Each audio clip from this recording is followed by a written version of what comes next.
Des cendres et du bois calciné. Voilà les traces de la fête qui a eu lieu samedi sur ce terrain vague d'Anderlecht. Plusieurs centaines de personnes rassemblées au mépris des règles sanitaires. Des fêtards arrivés par petits groupes. Et lorsque la commune en a été avertie, elle a choisi de tolérer l'événement et d'éviter l'usage de la force qui aurait pu provoquer une flambée de violence. Une décision que le bourgmestre assume. On n'avait pas d'exemple précédent et donc dans le futur on ne s'attend pas à ce que ça revienne, mais on se prépare évidemment à anticiper les choses si un regroupement devait naître sur une de ces friches industrielles qu'on connaît sur la commune. Je ne peux effectivement pas exclure que dans un endroit reculé de la commune, à un moment donné, un certain nombre de personnes se rassemblent.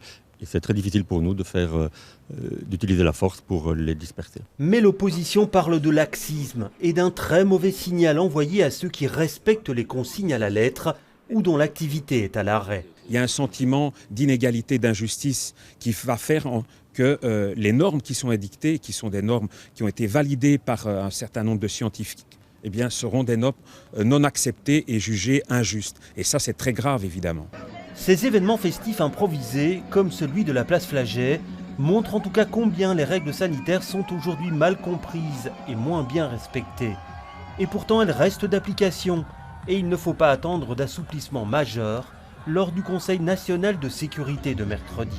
Il y aura peut-être un assouplissement sur le nombre de participants à des activités, mais qui doivent respecter, comme je le dis à chaque fois, la distanciation d'1,50 m et ou, si ce n'est pas possible, le port du masque. Autant on pouvait considérer que voilà, c'était on va dire un estompement de la norme ce week-end, autant maintenant les forces de l'ordre auront pour instruction de verbaliser. Et la semaine caniculaire qui s'annonce ne va sans doute pas faciliter la tâche des forces de l'ordre.